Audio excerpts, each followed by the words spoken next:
Көңіл айтуға барғанда қандай жұбату сөз айтасыз? Көңіл айту азалы адамды жұбатуға арналған салт. Бірақ салттан аттамаймыз деп бұзып алып жатқан тұстарымыз да бар. Көңіл айтуды білмейтін жастар да жоқ емес. Бүгінгі әңгіме қайғырып отырған жанға қалай көңіл айту керектігін, нені айтып, нені айтпау керектігі туралы.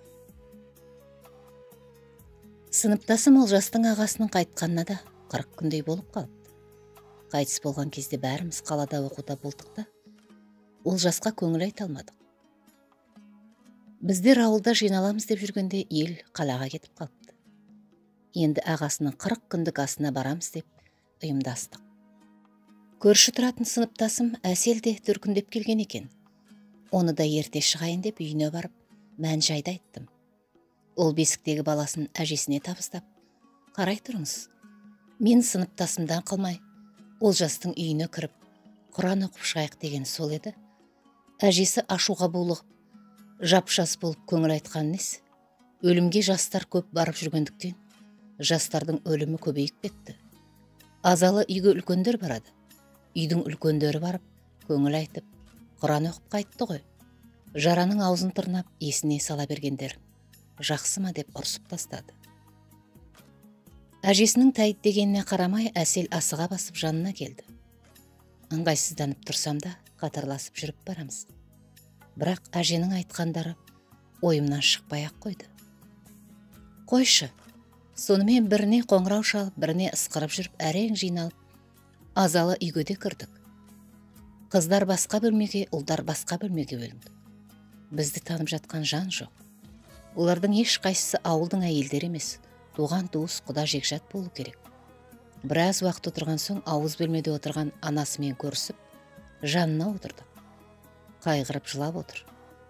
Баласының айтқан сөздерін, атқарған істерін, армандарын айтып, ана жүрегі қарс айырылып отыр. Шетте отырған келіншегі де жылай-жылай қалжырап қалғаны көрініп тұр. Бірден аузымызға сөз түсе қойсайшы. Не деп жұбатарымызды білмей, дал болдық. Қайғырмаңыз, жыламаңыз дегенімізбен қайғырмай қоймайды, жылауын тоқтатпайды. Олай айтсақ жұбату емес, мәзақ еткендей боламыз ба? Өз ойыммен өзім арпалысып отырғанда Әсел: әпке, ағаның иманы саламат болсын, артының қайырын берсін, жас кетті, амал неш? Аллаға керек екен. Алла жанына жақсы пенделерін алады дейді ғой. Көп езіле бермеңіз, мықты болыңыз. Жеңгейге де оңай емес. Қалған ғұмырын балаларына берсін деп тоқтамай сөйлей жөнелді. Біз де иманды болсын, Алланың шапағатына бөленсін деп күбірлеп қойдық. Ал анасы басын изеп, жасын сүртіп, әумин, әумин деп отырды. Төрде отырған егде жастағы әже Құран оқыды. Сосын келгенімізге рахмет айтты. Бір кезде Олжастың кіші жеңгесі келіп, төргі бөлмедегі дастарханға шақырды. Дәмауыз тиіңдер, сауап болады деп үлкендер де қолқа салды. Үшеуміз бір-біріміздің соңымыздан ізіліп, төргі бөлмеге кірдік. Бұл дастарханның басында да үлкен апа әпкелер отыр екен. Біреу біздің жүріс-тұрысымызды бақылап отырған болу керек. Дегеннен ақ біздің кім екенімізді, қайдан келгенімізді сұрақтай бастады. Бұған да тақылдап Әсел жауап берді. Бір кезде әжей әңгімесін бастады. Мұндай азалы жерге бірінші рет келіп тұрсыңдар ау деймін. Жас болған соң білмейсіңдер. Бұл сендердің кемшіліктерің емес. Ол біздің, яғни үлкендердің қателігі. Үйдің үлкендері балаларына жас деп қарамау керек. Қай жерге қалай баруды, кімге қалай сөйлеуді, барған жерге не айтуды үйрету керек. Азалы үйге барғанда қандай сөздерді айтып жұбату керектігін, қуанышқа барғанда қандай сөздермен тілек айту керектігін ұқтыруымыз керек. Жаңа сендер есіктен кірген бойда тіп-тіке басқа бөлмеге кірдіңдер.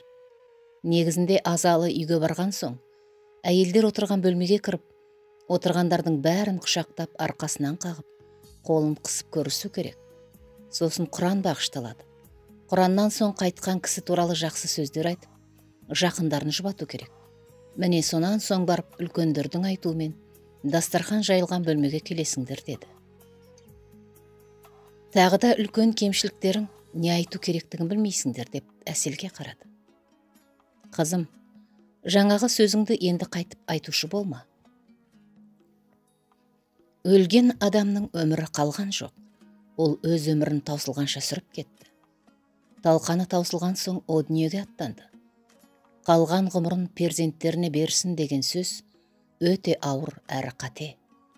Оның орнына өлгеннің соңынан өлмек жоқ, өлгенге қайтып келмек жоқ. Ат тұяғын тай басар.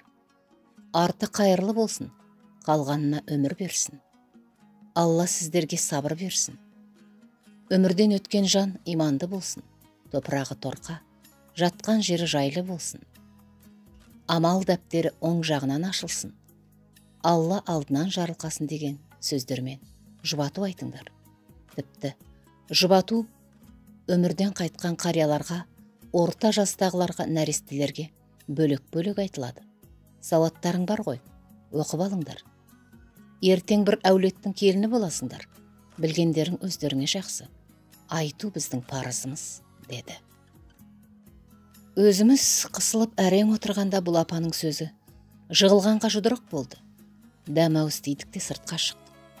Жол бойы Әселдің әжесінің айтқандарын, Олжастың үйіндегі апаның айтқандарын санамен саралап келдім. Шынында да, аузымыздан шығатын сөздерге өте абай болайық. Қай жерде қалай сөйлеу керектігін біле жүрейік. Сіз де, қадірлі оқырман, біздің қателігімізді қайталаудан сақ болыңыз.